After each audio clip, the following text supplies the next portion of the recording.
오늘은 휴머노이드 로봇의 보행, 특히 이제 이족 보행에 대해서 이제 설명을 드리도록 하겠습니다. 그래서 이족 보행하면은 사실은 예전에 1990년대에 아시모를 발표했던 혼다 로봇부터 해가지고 그 다음에 2000년대에 보스턴 다이내믹스, 2010년대죠. 그리고 이제 최근에 유니트리, IHMC는 미국의 연구소입니다. 그런 데서 이제 이족 보행 연구를 꾸준하게 진행을 해왔습니다. 그래서 이제 이런 히스토리랑 여러 가지 측면에서 말씀드리도록 하겠습니다. 그래서 이게 이제 2021년에 2021년 아닌 것 같은데, 네, 그 논문을 썼을 때 휴머노이드 로봇에 대해서 제목이 바이페달 휴머노이드 하드웨어 디자인이죠. 하드웨어 디자인 관련해가지고 이런 논문을 썼을 때 있었던 로봇들입니다. 이 당시에는 많긴 많았지만 또 지금 못 보던, 그러니까 지금은 많이 보실 수 있는 로봇들이 없죠. 그러니까 이걸 보시면 최근에 얼마나 급격하게 발전을 했는지 이런 것을 보실 수 있을 것 같습니다. 그래서 오늘 제가 약간 드리고자 하는 말씀은, 네, 그래서 이제 이족 보행 로봇이 뭐가 다르냐, 도대체 로봇이 상당히 많았었는데 그런 측면에 대해서 주로 말씀을 드리겠습니다. 사족 보행하고 조금 비슷한 측면도 없지 않아 있긴 하지만 이족 보행의 특징이 주로 이렇게 나눠질 수 있다고 보실 수 있을 것 같습니다. 그래서 기존에는 매니플레이터였습니다. 공장에서 쓰는 매니플레이터였고 픽앤플레이스로 주로 사용을 하였습니다. 그래서 이제 왼쪽에 있는 게 대표적인 유니메이트에서 만들었던 푸마 560라는 로봇이고요. 오른쪽에 있는 것이 이제 예전에 저희가 개발했던 이제 휴머노이드 로봇인데 이제 이렇게 이쪽으로 걷고 있죠. 그래서 제일 크게 달라진 것은 제 생각에 첫 번째, 로봇 자체가 움직이는 겁니다. 물론 모바일 매니플레이터도 존재를 하긴 하지만 모바일 매니플레이터는 약간 중간적인 단계로 그냥 테이블에 로봇이 올라와 있는데 테이블 자체가 움직인다라고 보시면 되겠죠. 그러니까 사실 기존의 매니플레이터와 크게 다르지 않습니다. 그런데 이제 휴머노이드 로봇 또는 사족 로봇은 그냥 로봇 자체가 움직이기 때문에 로봇의 메인 바디가 움직입니다. 그것 때문에 생기는 어려운 점들이 여러 가지가 있고, 그 다음에 또 하나 이제 핵심 중에 하나가 이제 임팩트가 계속 생긴다는 겁니다. 그러니까 이제 기존 로봇은 픽앤플레이스를 할 때 물건을 잡아서 옮길 때 아주 단순한 수준의 인터랙션이 있긴 했었습니다. 물체를 잡는다든지 테이블하고 인터랙션이 있다든지 공장에서는 디볼링 한다든지 페인팅 한다든지 이런 작업들이 있긴 했지만 지금 휴머노이드에 비하면 상당히 다르죠. 휴머노이드는 걸을 때마다 큰 충격이 로봇 전체적으로 들어가고 그거에 따라서 하드웨어 제어적인 이슈가 완전히 다릅니다. 그러니까 이제 기존 매니플레이터는 아주 무거운 부분들이 베이스에 있고 테이블에 결착이 되어 있으면서 엔드 팩터는 상당히 가벼웠고 그 가벼운 것이 인터랙션을 가볍게 했다고 보면 지금은 이제 발이 로봇의 전체 중량을 다 지탱하면서 계속 충격이 되는 거죠. 그러니까 이제 이런 하드웨어를 어떻게 만들 것이냐, 그리고 어떻게 제어할 것이냐에 대한 이슈가 되게 큽니다. 그리고 마지막이 이제 액추에이터 숫자가 상당히 많아진 겁니다. 그래서 예전에는 이제 왼쪽에 있는 로봇 같은 경우가 6자이도 로봇입니다. 모터 6개 가지고 했었고, 대부분 6개, 또 적게도 이제 특수목적으로 하긴 했지만 대부분 6개였고, 발전돼서 7개, 8개로 가긴 했지만 대부분 6개였습니다. 근데 이제 휴머노이드로 가면서 33자이도 아니면 20몇 자이도까지 되고 있고, 이러다 보니까 이거를 도대체 어떻게 조율을 할지, 각 액추에이터 간에 이런 이슈들이 생깁니다. 그래서 이제 이런 세 가지 이유가 제가 보기에는 가장 크게 달라지는 이런 하드웨어적인 측면이고, 그것 때문에 생기는 제 하드웨어 당연히 이제 하드웨어 자체를 어떻게 만들어야 될지, 그 다음에 이걸 어떻게 제어를 해야 될지, 그 다음에 이거를 어떻게 플래닝을 해야 될지 라는 이런 이슈가 세 가지가 생깁니다. 그런데 이제 이 세 가지 측면에서 이제 제가 말씀을 드리고자 하는 것이고, 이 세 가지 측면에서 각각에 대해서 설명을 드리긴 할 텐데 이게 완전히 독립적이진 않습니다. 서로 이제 연결이 되는 거죠. 그래서 이제 좀 설명드리기가 쉽지는 않겠지만 일단은 세 가지로 분류해서 이제 설명드리고자 합니다. 그래서 이제 먼저 하드웨어적인 측면을 이제 말씀드리고자 하는데요. 하드웨어적인 측면에서 보면 아까 말씀드린 것하고 이제 연결이 되는 건데, 예전에는 베이스가 있었고 베이스가 그 테이블 또는 바닥에 붙어 있었기 때문에 무게가 상관이 없었습니다. 베이스의 무게는. 그리고 오히려 베이스의 무게가 무거운 게 좋을 수도 있습니다. 전체적인 로봇의 진동이나 이런 것들을 억제할 수 있기 때문에. 그런데 이제 휴머노이드가 되면 가벼워야 됩니다. 이거는 마치 항공기랑 비슷합니다. 항공기 디자인을 할 때 무거우면 튼튼하지만 날아다닐 수가 없죠. 그죠? 네. 그래서 이제 거기에 옵티멀 디자인이 필요한데 휴머노이드 역시 움직여야 되고 계속 움직여야 되고 또 아까 말씀드린 임팩트가 있어야 되기 때문에 가벼워야 됩니다. 그래서 가벼우면 가벼울수록 좋은데 근데 그 이전까지 가볍게 만들어 본 적이 없기 때문에 다 모든 면에서 다 가벼운 거를 지향해서 가야 되기 때문에 이슈들이 생깁니다. 그래서 이거는 액추에이터 이슈, 그 다음에 일렉트로닉스, 컴퓨터, 센서, 배터리 이런 게 다 같이 가벼워져야 되기 때문에 힘들었고 이게 이제 휴머노이드 로봇 연구가 최소한 한 30년 정도 됐다고 보면 되는데 이때까지 어려웠던 이유가 다 복합적인 겁니다. 그러니까 이 뭐 하나라도 잘 안 되면 안 되는데 지금에 와서 2020년대에 와서 액추에이터, 일렉트로닉스, 컴퓨터, 센서, 배터리 이런 것들이 다 잘 되기 시작하면서 드디어 휴머노이드가 이제 될까 말까 약간 이런 시대가 온 게 아닐까 이렇게 생각을 합니다. 그래서 이제 different designs of hardware가 이제 여러 가지로 나올 수 있고요. 그 다음에 이제 이런 것들을 만족하는 쪽으로 가고 있습니다. 그래서 이제 아까 그 2021년도 논문에 나왔던 로봇들을 보여드렸는데 최근에 엄청나게 많은 로봇들이 등장을 하고 있고 원래 이제 90년대에 일본에서 시작을 하고 우리나라에서 좀 같이 하고 그 다음에 유럽도 했었는데 이제는 완전히 이제 미국하고 중국 주도로 약간 가고 있는 것 같습니다. 사실은 미국하고 중국은 그 전까지는 별로 신경을 안 쓰고 있었던 분야였는데 갑자기 최근에 많은 관심을 가지면서 하고 있는 것이 이제 이런 여러 가지 하드웨어가 가능성이 보이기 때문이 아닌가 그런 생각이 듭니다. 그래서 이제 첫 번째 제가 생각하기에 약간 휴머노이드 쪽에서의 붐은 아시모가 나왔었던 것이고 그 다음에 이제 아틀라스가 나오면서 그때 달파 로보틱스 챌린지를 계기로 나오면서 조금 이어져 가긴 했습니다. 근데 붐까지는 아니었고 그런데 이제 최근에 AI 기술과 합쳐져 가지고 많은 이제 각광을 받고 있다 이렇게 보시면 될 것 같습니다. 다리 디자인은 상당히 지금 스탠다드화 된 것 같습니다. 그래서 그때 아시모가 나온 이후로 크게 바뀌진 않았습니다. 그래서 대부분 힙에 사람의 관절을 모사하기 때문에 3자유도가 있고 무릎에 1자유도, 그 다음에 앵클에 2자유도 정도로 지금 계속하고 있고 이렇게 하면 6자유도입니다. 사람은 요거보다 하나 정도 더 있다고도 볼 수는 있습니다. 여기에 3자유도 아주 작긴 하지만 움직임이 그렇지만 그거를 이제 액추에이터 하나를 더 넣는 것에 비해서 얻는 것이 많지 않기 때문에 지금 6자유도로 대부분 가고 있고 지금 최근에는 이렇게 많이 하고 있지만 또 유니티 같은 경우에는 앵클에서 이제 롤 방향 이렇게 움직이는 거를 뺀 경우가 좀 있었습니다.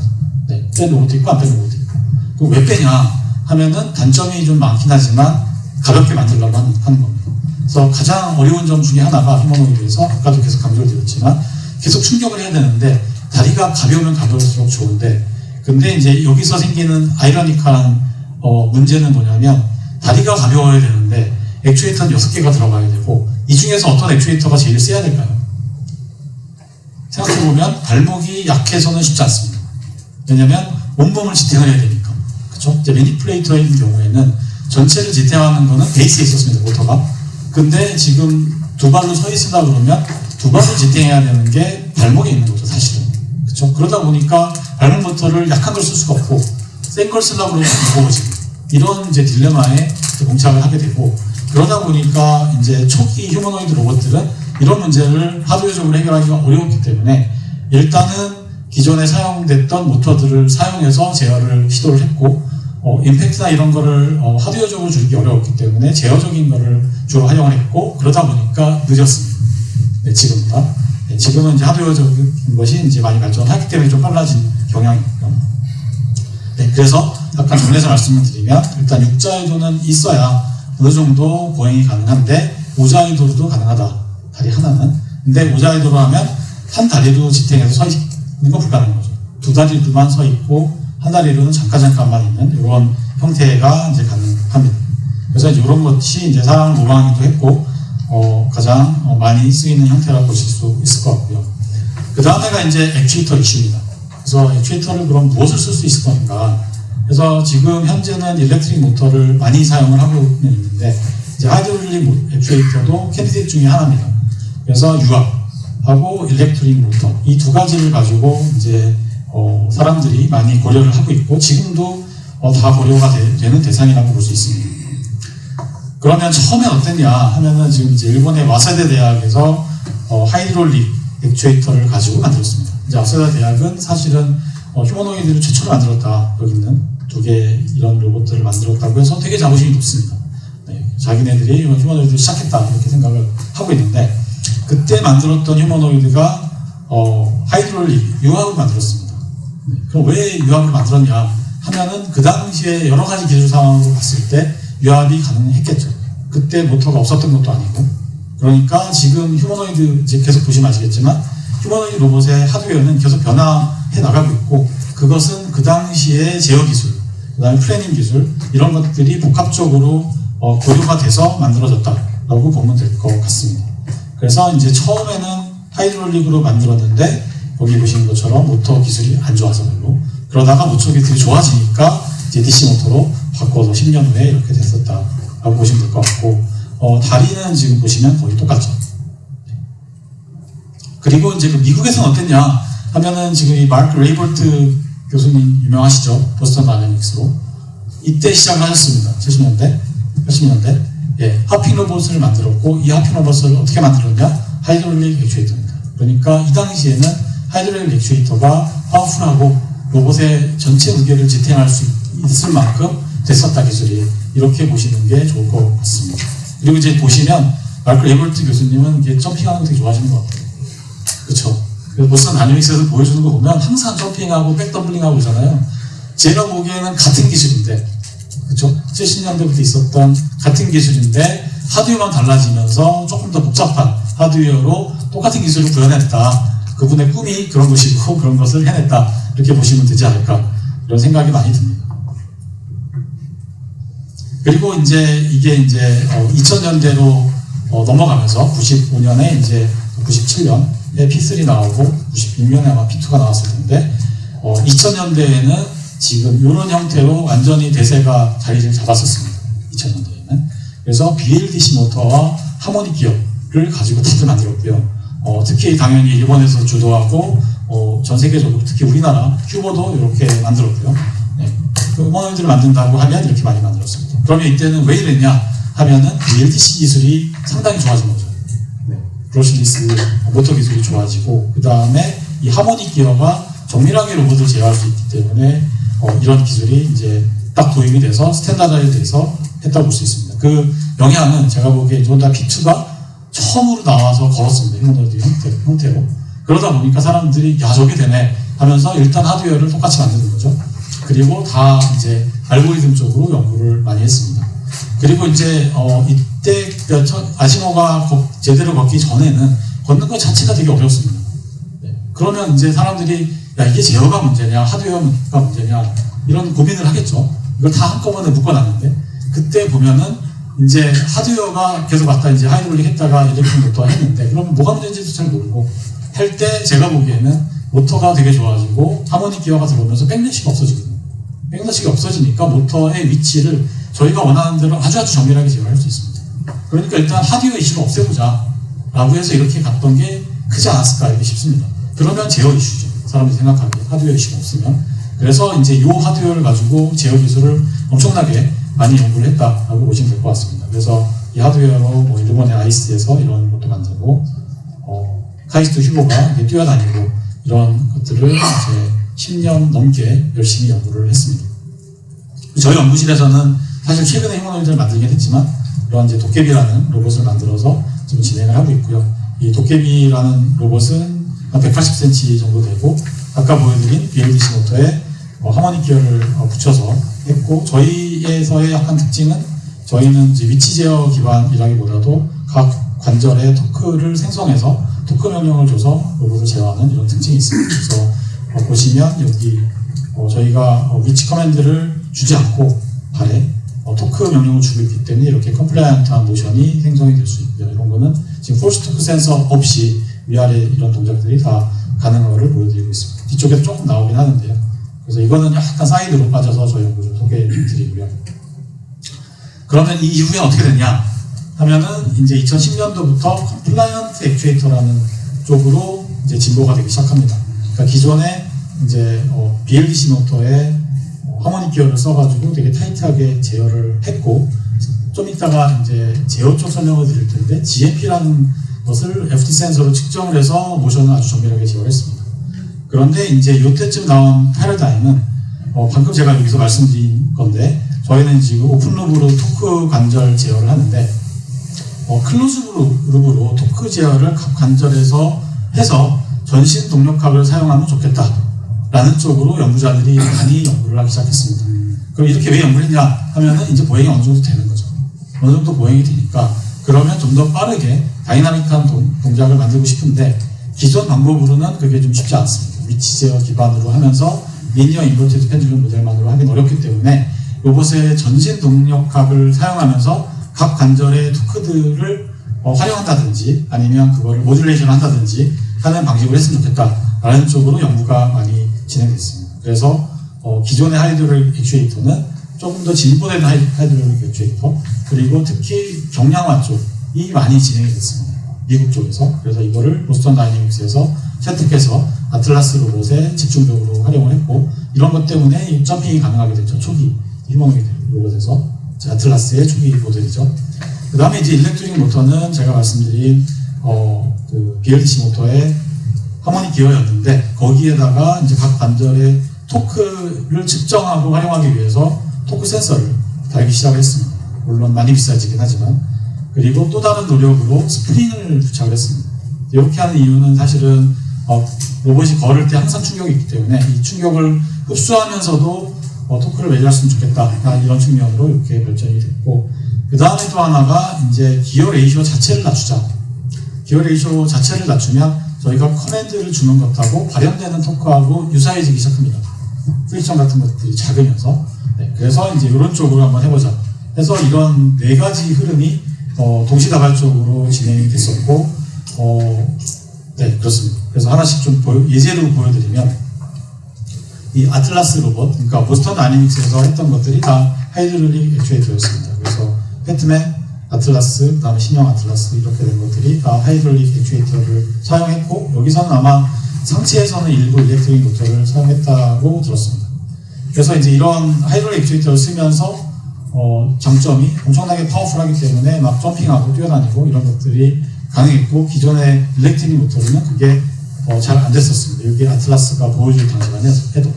그래서 2010년대에는 2010년에서 2020년 사이에는 아틀라스가 그런 걸 보여주면서 또 많은 사람들이 하이드롤릭이 그냥 해야 될 정답이구나. 그래서 하이드롤릭을 엄청나게 연구를 하려고 시작을 조금씩 했었습니다. 근데 하이드롤릭은 생각보다 쉽지 않습니다. 하이드롤릭 자체를 연구를 해야 되기 때문에. 그래서 많은 데서 하지는 못했지만 그래도 사족 보행에서도 하이드롤릭 시도하고, 미국에서는 보스턴 다이내믹스 했고, 우리나라에서는 또 레인보우에서도 하이드롤릭으로 로봇을 개발을 했었습니다. 휴머노이드 로봇을. 네, 그래서 이쪽이 다른 사람들이 많이 뛰어들지 못했지만 기술이 어려워서, 하지만 되게 대세가 될 거다라고 되게 많이 예상을 했었습니다. 그리고 이제 또 다른 한 축이 이제 토크 센서를 붙이는 거죠. 그래서 그거의 시작은 토로라고 보실 수 있을 것 같습니다. DLR의 토로라는 것이 사실은 그 협동 로봇을 만들었던 쪽에 이제 표시인데, 거기에도 협동 로봇에도 토크 센서가 들어가 있었고, 그 팔을 만들었던 기술을 가지고 휴머노이드의 팔을 만들었던 거죠. 사실은 다리가 팔하고 거의 비슷합니다. 이렇게 해서 이제 DLR의 토로가 각 관절에 토크 센서를 붙여서 이제 충격을 흡수한다든지 하는 것을 각 관절단에서 해보자, 이런 노력을 했고요. 그 다음에 도요타도 비슷하게 만들었습니다. 보시면 상당히 괜찮은 이런 동작들 하고 있고요. 아주 다이나믹하진 않지만. 그 다음에가 이제 도요타입니다. 그래서 도요타가 아니라 혼다죠. 혼다는 이런 로봇을 만들었고 토크 센서를 붙였습니다. 아시모를 중단한다고 혼다에서 했는데, 아시모 프로젝트를 중단했지 휴머노이드를 중단하지는 않았습니다. 그게 약간 오해가 좀 있었는데, 그래서 이제 큰 돈을 쏟아붓지는 않았지만 휴머노이드는 계속 진행을 연구소 차원에서 했고요. 아마 그룹 차원에서 대대적으로 하진 않았던 것 같긴 합니다. 그래서 이 로봇을 꾸준히 개발을 했습니다. 그래서 재난 현장이라든지 이렇게 산업 현장, 계단을 올라가고 이런 것들을 계속 개발을 했고, 이런 것들을 연구 차원에서 학술대회에서 계속 발표를 해왔습니다. 그리고 이제 그 스프링을 사용한 대표적인 로봇이 발키리입니다. 나사에서 이거 가지고 달파 로보틱 챌린지도 나갔었고, 그 다음에 이제 또 하나가 IIT에서 펜이 아니라 IIT에서 개발한 로봇 또 하나가 이제 이런 스프링을 가지고 했습니다. 그런데 스프링은 좀 이렇게 걷긴 했는데 상당히 느리죠. 네. 여기서의 진짜 장점은 이 충격을 스프링이 흡수하는 겁니다. 그러다 보니까 이 스프링 때문에 이게 약간 로봇이 덜렁덜렁 하겠죠.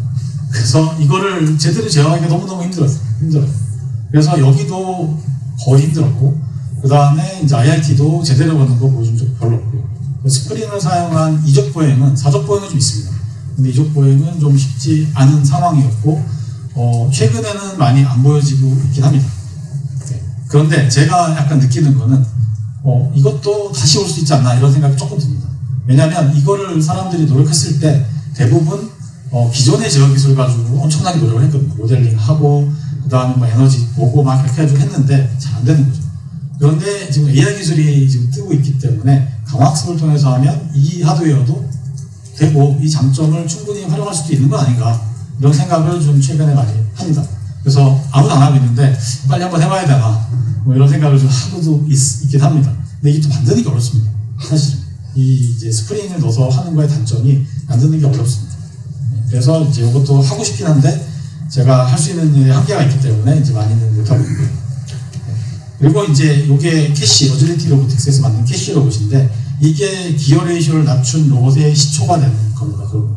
그래서 이제 발목에 액추에이터를 붙이면 너무 무거워지니까 이 액추에이터들을 위쪽으로 옮긴 거죠. 그리고 링키지 타입으로 연결을 해서 동작을 하고요. 여기서도 보시면 롤이 없습니다. 네, 그래서 롤을 없애면서 더 가볍게 만듭니다. 이렇게 했던 것이 시초가 되고 이게 지금 캐시 쪽에서 이따가도 보여드리겠지만 러닝으로 걷는 거를 엄청나게 오랫동안 이제 지금 봤을 때 상대적으로 오래죠. 최근이지만 연구를 했고 그 결과들이 나왔고 이것을 바탕으로 봤을 때 괜찮네 하고 그 다음에 이제 QDD를 보니까 비슷한 거죠. QDD랑 이거랑 상당히 비슷합니다.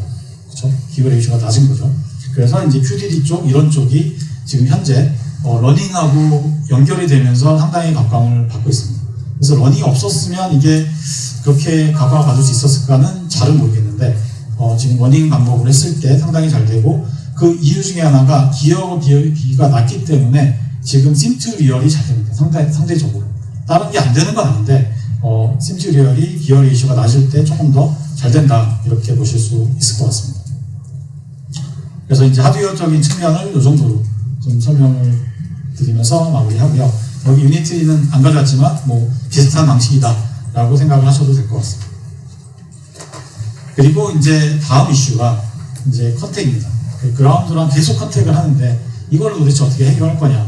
앞에서 하드웨어적인 측면으로 이제 설명을 드렸고 그 다음에 이제 제어하고 하드웨어 이 같이 가는 거죠. 네. 그래서 이런 거를 지금 해결을 하려는 노력들이 상당히 많았고 제일 대표적인 게 위쪽입니다. 제일 성공적이었던 게 위쪽이고 홈다의 아시모 로봇이죠. 이렇게 점핑도 하고 뛰기도 하는데 이건 어떻게 구현을 했냐 하면은 발에다가 폴스 토크 센서를 붙이고요. 그 다음에 거기서 나온 폴스의 이제 측정 값을 가지고 다리 관절 값들을 이제 모듈레이션을 해서 임팩트를 줄이는 것을 임팩트에 대응하는 연구를 한 거죠. 그래서 임피던스 컨트롤이라고 부를 수 있을 것 같습니다. 이거는 사실 로봇 팔에도 적용되는 똑같은 기술인데 이거를 이제 하체에다 적용해가지고 이런 것들이 가능하게 했다라고 보실 수 있고 이게 쉽지 않은 기술이긴 했지만 그렇다고 또 뭐 불가능하거나 아주 획기적인 기술이라고 볼 수는 없습니다. 임피던스 컨트롤 자체는. 하지만 이제 이족 보행에 적용을 해서 성공적으로 구현했다라는 것이 이제 의미가 있고요. 그 다음에가 이제 말씀드린 것처럼 이제 조인트 토크 센서입니다. 이거가 다른 것은 이제 힘의 센싱을 충격량을 각 관절에서 측정을 하는 거죠. 그래서 여기서부터는 각 관절에서 측정을 해가지고 이걸 대응을 했으면 좋겠다라는 쪽이고 여기서의 또 장점은 로봇의 전신의 동력학을 다 함께 이용할 수 있다. 그러니까 모델링을 해가지고 그 모델을 활용해서 로봇을 제어할 수 있는 이런 측면으로 지금 발전이 됐습니다. 그리고 이제 저희 연구실에서는 약간의 AI하고 이런 것들의 중간 정도를 좀 시도를 했었는데 앞에서는 이제 충격을 흡수하기 위해서 센서를 달아서 폴스 토크를 측정을 했는데 저희는 이러한 모멘텀 오브저버를 이용하고 LSTM을 활용을 해가지고 크로스토크 센서 없이 충격을 측정하는 것을 저희가 시도를 많이 했습니다.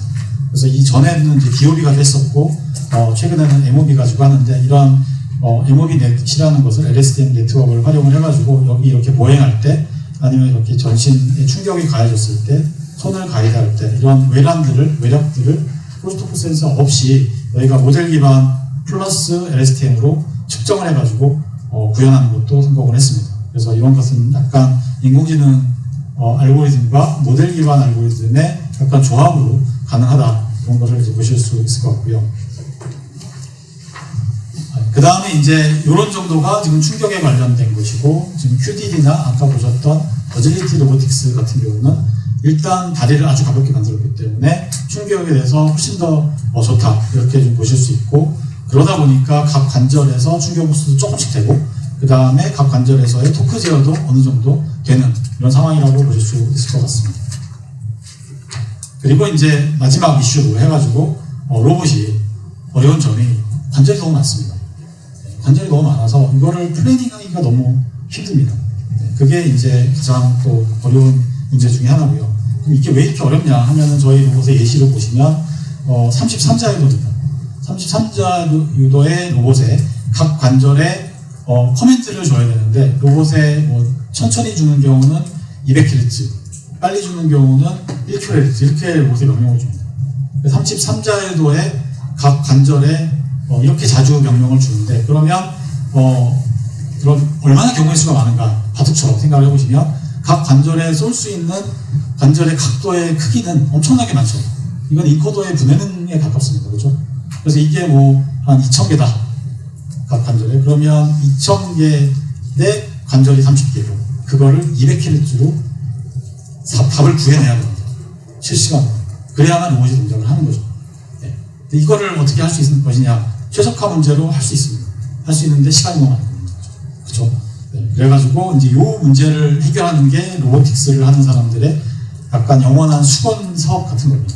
그게 이제 로봇 매니플레이터에서 많이 시도를 했었고, 네, 많은 발전이 있었습니다. 그런데 휴머노이드 쪽에다 가다 보니까 매니플레이터는 7자유도잖아요. 많아요. 6자유도. 지금 33자유도인데 이걸 할 수 있느냐? 안 됩니다. 네, 그래서 이제 최근에 많은 노력을 하긴 했지만 일단 95년도 그때 아시모가 나왔을 때 불가능한 거죠, 완전히. 네, 그래서 단순화된 모델로 시작을 했습니다. 그래서 일단 약간 다시 한번 정리를 해서 말씀드리면, 그렇게 서치 스페이스가 광대한데 거기서 로봇의 각 관절에 관절들을 구해야 되고, 이런 것들을 다 고려를 해야 됩니다. 그리고 심지어 미래까지 고려를 해야 됩니다. 휴머노이드는. 왜냐하면 미래를 안 고려하면 넘어지는 거죠. 그래서 미래를 고려하면서 엄청나게 많은 컨스트레인트를 활용을, 그러니까 만족을 하는 이런 궤적을 해야 되기 때문에 너무 어렵고요. 그래서 이제 95년도, 이제 90년대 또는 이전에 어떻게 할 거냐 고민 많이 했겠죠. 불가능하죠. 그래서 단순화된 모델로 시작을 합니다. 그게 이제 리니어 인버티드 펜듈럼 모델입니다. 그래서 이 로봇의 모션을 아주 단순화해가지고 문제를 풀고자 합니다. 그래서 앞뒤 방향으로 세지털 방향에서 1자유도, 그 다음에 좌우로 1자유도, 이게 2자유도죠. 지금 33자유도의 로봇을 2자유도로 모델링을 해가지고 지금 로봇을 제어해보겠다 라는 시도가 시작된 거고요. 그 다음에 펜듈럼 모델로 했더니 이게 또 넌리니어예요. 네. 2자유도인데도 1자유도가 넌리니어. 그러니까 이걸 또 풀어요, 사람들이 실시간으로. 네. 그래서 리니어라이즈를 합니다. 그래서 리니어 인버티드 펜듈럼 모델. 그래서 앞뒤로 리니어 세카노드 모델을 하나 만들고 좌우로 하나 만들고, 이렇게 단순화해가지고 제어를 하기를 시작합니다. 그래서 이제 여기서의 핵심은 뭐냐면, 이제 발바닥에서 GMP라는 것을 측정을 합니다. 그래서 무게중심을 측정을 하고, 이 무게중심이 센터 오브 프레셔죠. 센터 오브 프레셔가 발 밖으로 나가지 않도록 제어를 하면 로봇이 넘어지지 않을 것 같다. 이거는 제가 보기에 정설은 아닙니다. 네. 이게 좋을 것 같다라는 거를 시작으로 해가지고 지금 뭐를 하느냐 하면은 COM의 궤적을 생성을 합니다. 미래를 보면서. 네. 근데 처음에는 이 미래를 보는 게 안 돼가지고 어널리틱하게 했습니다. 네. 어널리틱하게 하다가 그 다음에 이제 컴퓨터 기술도 좀 좋아지고 최적화 알고리즘도 좋아져서 실시간으로 미래를 보면서 하는 최적화 알고리즘들이 개발이 되기 시작했고, 2000년대에 들어서서 이제 한 1.5초 앞을 볼 수 있는 알고리즘들이 개발이 되기 시작합니다. 그러니까 컴퓨터도 좋아지고, 앞에도 계속 말씀드렸는데, 모든 게 이렇게 같이 하는. 그래서 컴퓨터 좋아지고, 그다음에 알고리즘 좋아지고, 하다 보니까 결국은 한 1.5초, 그러면 걷는 거로 한 발자국이나 두 발자국 정도를 약간 미리 보면서 이 COM의 궤적을 생성을 해내게 됩니다. 그 다음에 어떻게 하느냐 하면은 COM 생성된 걸 가지고 인버스 키네틱스를 실시간으로 풀어서 그거 미리 다 풀어놓는 거죠. 애널리틱하게. 그리고 나서 각 관절들의 각도를 다 계산해가지고 보내주는 거죠. 로봇에. 그걸 200kHz 정도로 성공을 합니다. 그게 결국은 이제 2000년대쯤 되는 겁니다. 95년부터 시작해서 2000년대 그 방법으로 BLDC 모터랑 해가지고 열심히 다시 했고, 이걸 어떻게 하면 더 빠르게 할 것인가 라는 것을 엄청나게 노력을 많이 했고요.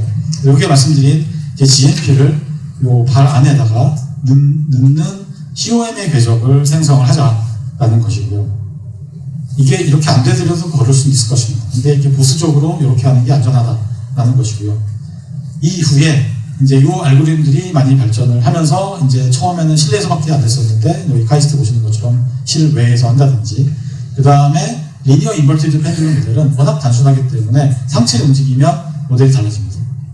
그러니까 상체를 못 움직이는 거죠. 옛날 로봇들은 상체를 안 움직이거나 서서 움직이거나 했습니다. 그런데 이제 상체를 움직이는 것도 고려할 수 있다. 그래서 앵귤러 모멘텀을 고려한 이런 알고리즘들도 나오기 시작합니다. 결국은 이제 어떻게 되는 거냐, 모델을 조금씩 복잡하게 합니다. 너무 단순했으니까 너무 제한적입니다.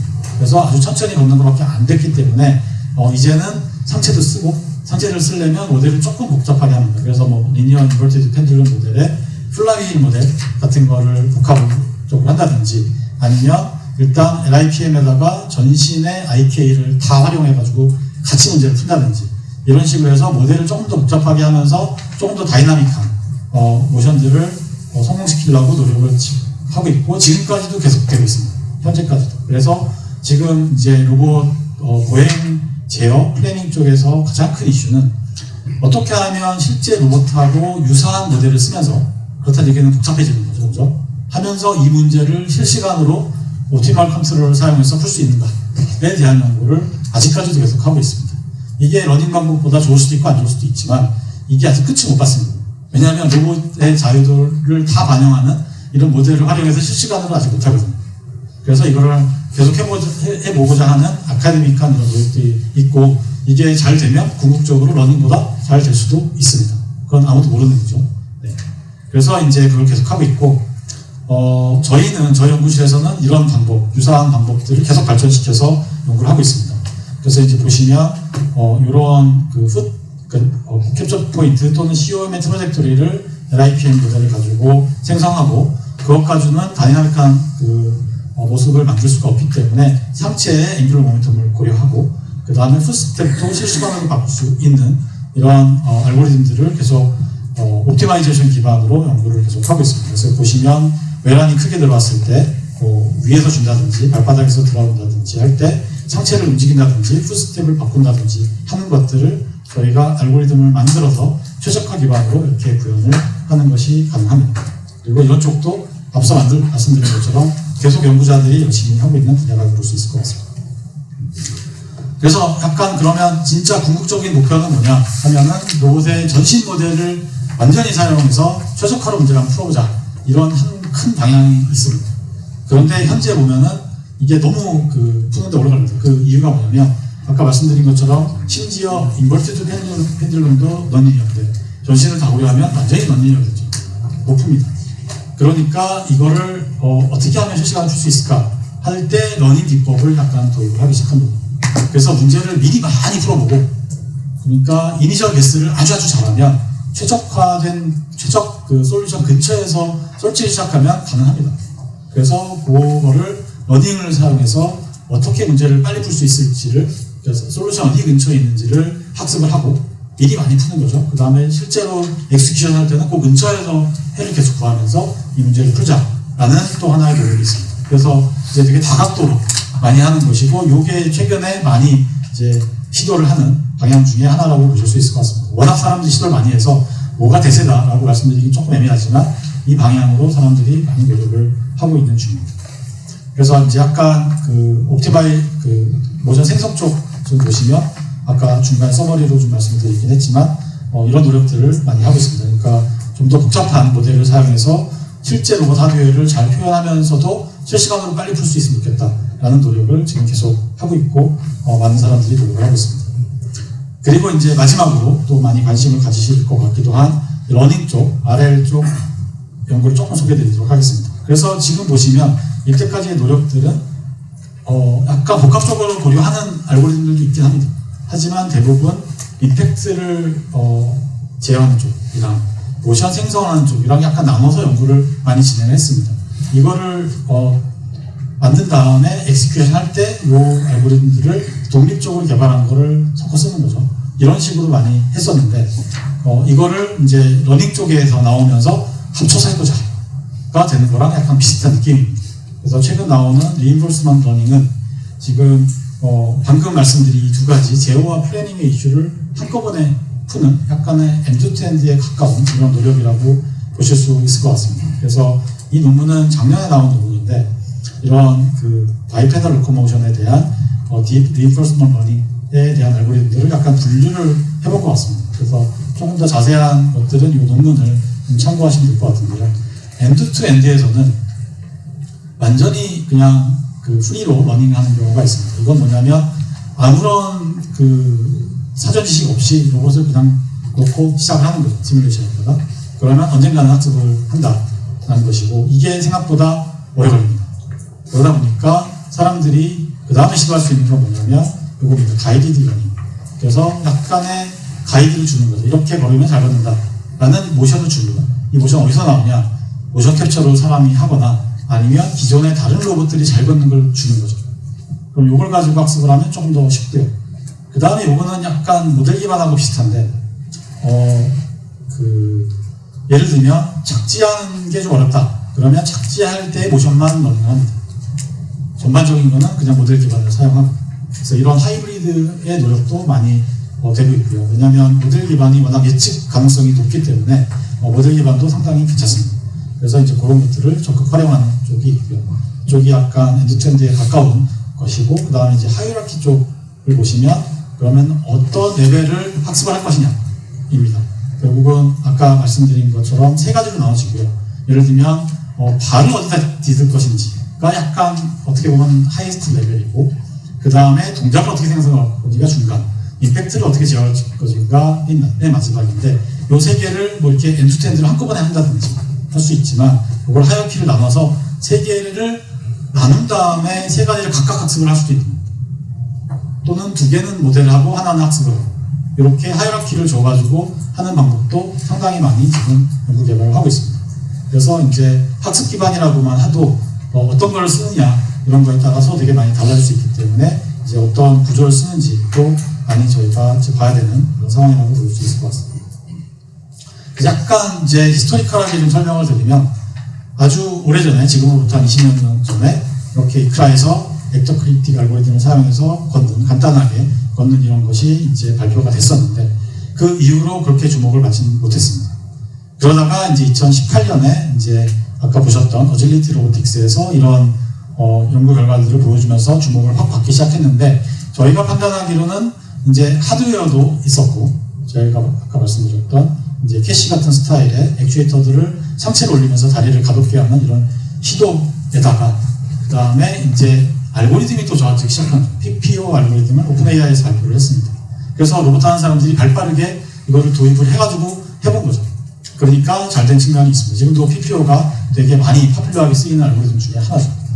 그래서 지금 2018년에는 딥 리인포스먼트 러닝 알고리즘을 시뮬레이션에만 성공했었고 2020년에 되면서 이거를 심2리얼을 했습니다. 그때 도메인 랜도마이제이션이라는 기법을 썼고 이거는 사실은 러닝 쪽에서 많이 쓰던 거를 또 도입을 한 거죠. 그래서 보시면 지금 로봇 하는 사람들이 러닝 자체도 그러니까 연구를 많이 하지만 많이 빨리 발전되어 있는 것들을 많이 가져와서 도입을 하는 그런 경향이 꽤 있습니다. 그리고 이제 2021년에 가면 이제 피오리오틱한 이런 것을 넣어서 한 거죠. 완전 랜덤하게 아니라 이랬더니 훨씬 더 잘 걷는다 이런 것을 했고 2022년에는 이제 카메라를 사용해서 저 QR코드를 인식해서 발작까지도 스텝까지도 학습을 통해서 정확하게 할 수 있다라는 것이 지금 보여지고 있고, 그 다음에 이제 여기는 마지막에는 이제 비전을 사용해서 이런 장애물까지도 어느 정도 약간 대응할 수 있다. 이 비전이 없어도 어느 정도 대응은 가능하지만 더 잘 대응 가능하다라고 보실 수 있을 것 같습니다. 그래서 약간 이해를 좀 쉽게 하기 위해서 캐시 쭉 가져왔는데요.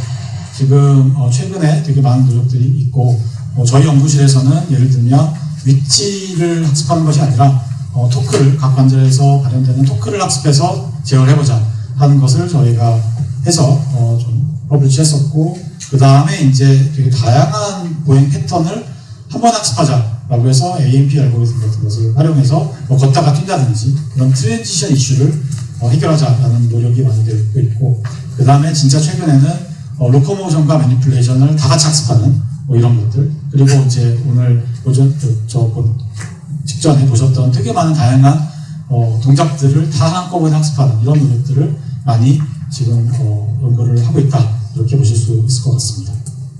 그래서 지금 되게 많이 여러 측면에서 발전되고 있는데, 보시다시피 얼마 안 됐습니다. 그래서 어떻게 생각하기 나름인 것 같은데, 우리나라 기술력이 얼마나 많이 떨어져 있냐, 미국하고 중국에 비해서, 이런 얘기 되게 많이 물어보시는데 최대 5년인 거죠. 몇 년밖에 안 됐으니까. 그렇죠? 네, 최대 5년입니다. 네, 더 이상 떨어져 있지 않습니다. 그러니까 저희가 열심히 하면 충분히 다 잘할 수 있고, 그렇게 어려운 기술일 수도 있지만 따라잡을 수 있는 충분한 기술이 있다라고 이제 보시면 될 것 같습니다. 오히려 모델 기반 쪽이 그러면 얼마나 뒤떨어져 있냐 보면 되게 어려울 수도 있죠. 왜냐면 오랫동안 연구했었던 거니까. 네, 볼 수 있고요. 그 다음에 이제 이거는 저희 연구실에서 했던 거 약간 좀 설명을 드리면, 비디오가 잘 안 나오는데, 지금 아까 말씀드린 것처럼 시간이 없으니까 짧게 설명드리겠습니다. 그래서 이제 토크를 상승형에서 하면 원래 이런 제어기가 각 관절에 있는데, 이런 제어기가 없이도 로봇 제어가 가능하다. 어떤 각 관절에 PD 제어기가 있는데 이것까지 학습을 해버리는 이런 거를 저희가 시도를 하고 있고요. 그래서 보시면 이거는 재생이 안 되네요. 전체화한 모드를 끄면은 아마 재생이 될 것 같아서 전체화한 모드를 꺼서 보여드리겠습니다.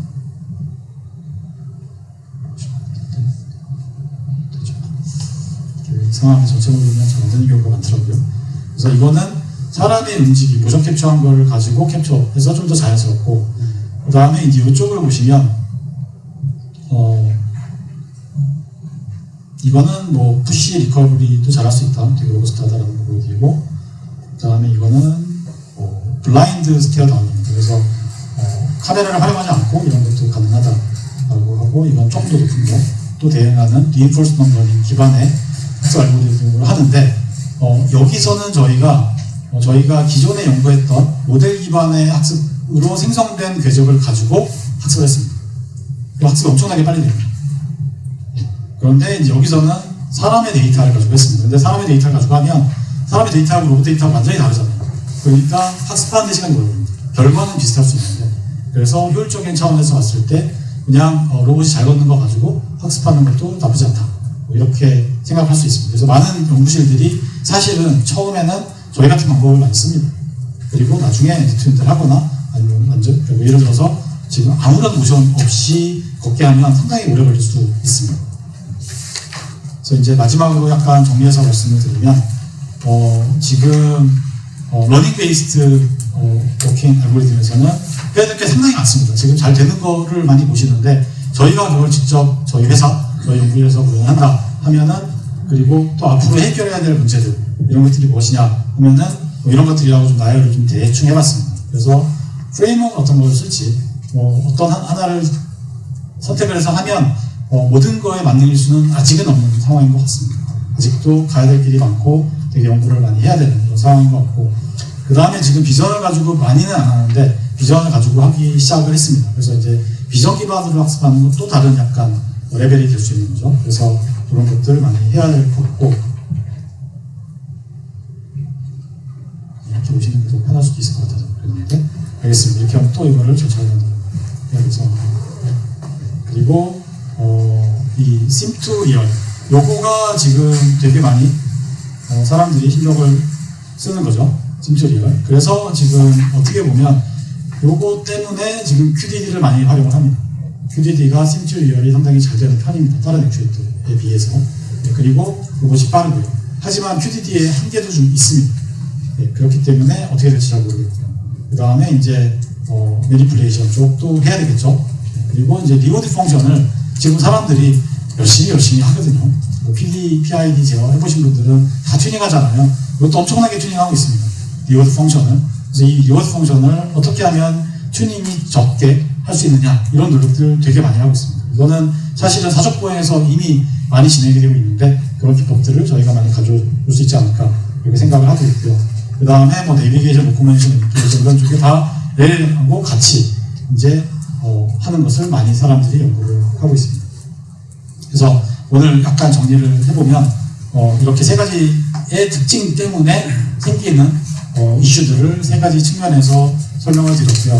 지금 이제 현재 상황을 보시면 하드웨어가 중국 같은 경우는 QDD 쪽 많이 하고 있고 미국 같은 경우에는 되게 여러 가지 측면으로 지금 보고 있습니다.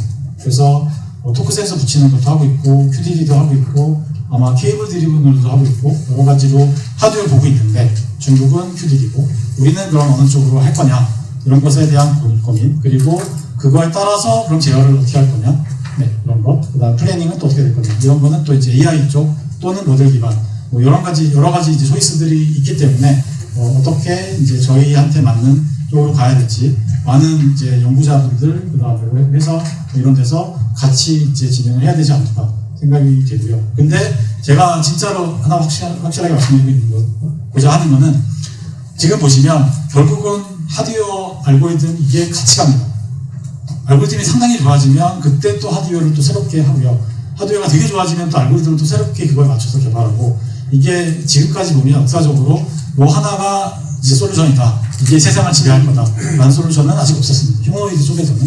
그리고 지금 제가 봐도 계속 발전하고 있는 것이고 그래서 저희가 제 생각에는 저는 이제 연구자 쪽이니까 하나에 올인하기보다도 이게 오픈 마인드로 여러 가지를 다 한번 보는 게 좋지 않나 이런 생각이 좀 많이 하고 있습니다. 네, 그래서 시간이 다 돼서 이걸 마치도록 하겠습니다. 네, 감사합니다. 네, 감사합니다. 또 질문 있으실까요? 네.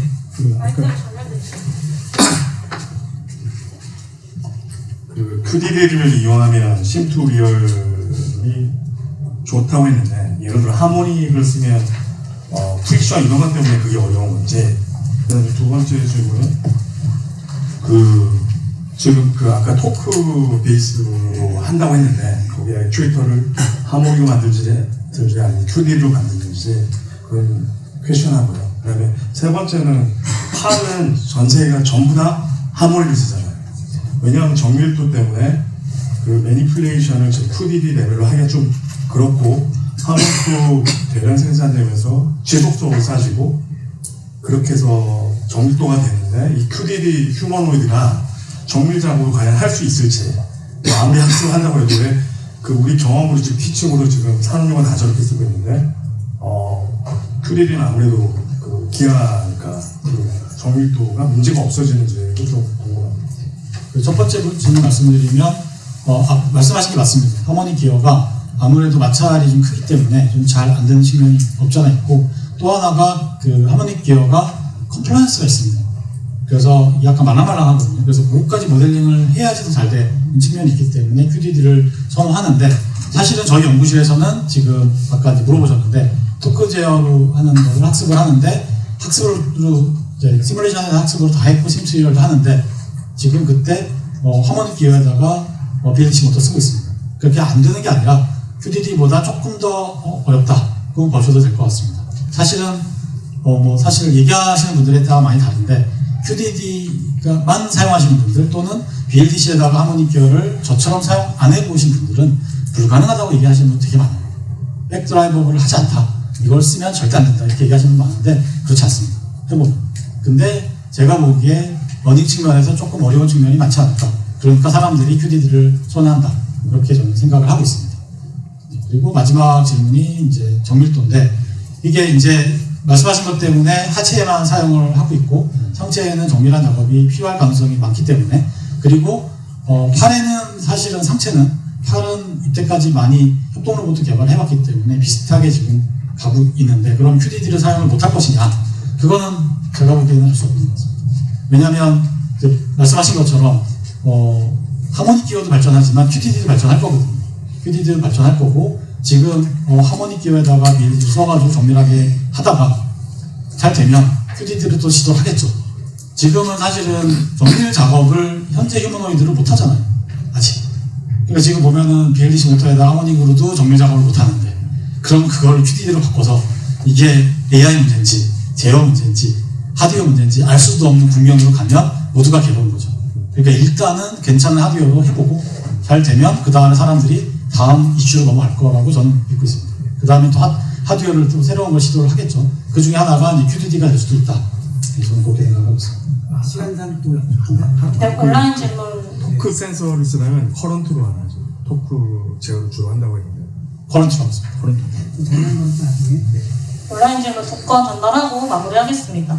최근 선보인 클론 로보틱스의 고분자 소재 기반, 금속 기반이 아닌 고분자 소재 기반 액추에이터에 대한 기술적인 진보성에 대한 견해를 듣고 싶습니다. 제가 뭐 그쪽은 재료적인 일종은 제가 전문가가 아니라서 말씀드리기는 어렵긴 한데 말씀드린 것처럼 전반적으로 이루어지는 일들이 현재 하드웨어가 어느 정도 잘 되고 그 다음에 이제 잘 된다는 얘기는 제어 기술이나 AI 기술이 돼서 저희가 생각했던 퍼포먼스가 나오기 시작하는 거죠. 그러면 또 다른 측면으로 사람들이 도전을 하는 것 같습니다. 그런 도전의 일환이다. 더 가볍게 만들어서 좀 더 제어가 잘 되는 쪽으로 하겠다라는 걸 일환이라고 보시면 될 것 같습니다. 네, 마지막 질문입니다. 최근 유니트리의 다양한 로봇 동작이 가능하게 된 액추에이터와 AI 측면의 핵심 기술을 간단하게 설명해 주실 수 있는지 질문 주셨습니다. 제 생각에는 제가 오늘 발표드린 거에 다 녹아들어 있는 것 같습니다. 네. 그 유니트 쪽은. 네. 그렇지 않나요? 네. 네, 그래서 그렇게 말씀드릴 수 있을 것 같습니다. 제가 추가 질문 하나만 드리면 이제 대부분의 로봇의 이제 이런 모션 학습에는 대부분 뭐 이제 그 모델 디펜던트한 그러니까 로봇의 메커니즘이 달라진다든가 또는 여러 가지 자유도가 증가되거나 감소되는 경우에 기존에 학습했던 것들이 유효하려면은 그거에 대한 연구가 좀 있다는 거고요. 두 번째로는 이제 아까 전이학습 얘기가 좀 나왔는데 다른 로봇들에게 그것을 전이시켰을 때 그것이 메커니컬 파라미터가 좀 달라지더라도 그것을 어떻게 해결할 수 있는지 그런 걸좀 알고 싶습니다. 그 말씀하신 것도 지금 사람들이 보고 있는 측면입니다. 근데 아직은 좀 어려운 것 같은데 예를 들어서 휴머노이드 다리의 길이가 달라지면 어떨 거냐 그 정도는 아마 해결이 될 수도 있고요. 그게 사실 도메인 랜더마이제이션으로 어느 정도 됩니다. 근데 말씀하신 것처럼 키네틱스가 완전히 달라진다 이런 것도 새로운 국면이거든요. 이제 그런 거는 사람들이 연구는 하고 있는데 연구를 하려면 그러면 학습을 관절단에서 하면 안 됩니다. 태스크단에서 해야 되는 거죠. 그죠? 네, 그렇기 때문에 또 레벨이 약간 달라지니까 지금 하는 거를 많이 해서 잘 되면 또 그쪽도 열심히 할 수 있을 것 같고 제 생각에 긍정적인 거는 예전에는 발전이 되게 느렸던 이유가 휴머노이드가 다들 쓸데없다고 생각했기 때문에 연구한 사람이 되게 적습니다. 지금도 연구자가 되게 적습니다. 휴머노이드 로봇 학술대회가 올해 추석 직전에 열립니다. 한국에서 오시면 좋겠는데 많이 모이는 경우가 400명, 500명이었습니다. 전 세계에서. 그렇게 숫자가 작았는데 지금 이렇게 주목을 받기 때문에 많은 사람들이 연구를 하면 발전 속도가 충분히 가속될 수 있다. 지금까지 연구가 안 됐었던 거는 기술이 어렵다기보다도 제 느낌에는 하는 사람이 너무 적었던 거죠. 근데 이제 많은 사람들이 관심을 갖기 때문에 엄청나게 큰 희망이 있다. 이렇게 많이 느끼고 있습니다. 꼭 학술대회에 와주시면 좋겠습니다. 감사합니다. 네, 오늘 아주 큰 인사이트와 또 과거 역사, 보행 기술에 대한 알고리즘 전반적으로 서베이를 잘 해주셔가지고 참 좋은 일이었던 것 같습니다. 다시 한번 박수 드리겠습니다. 감사합니다. 네, 오늘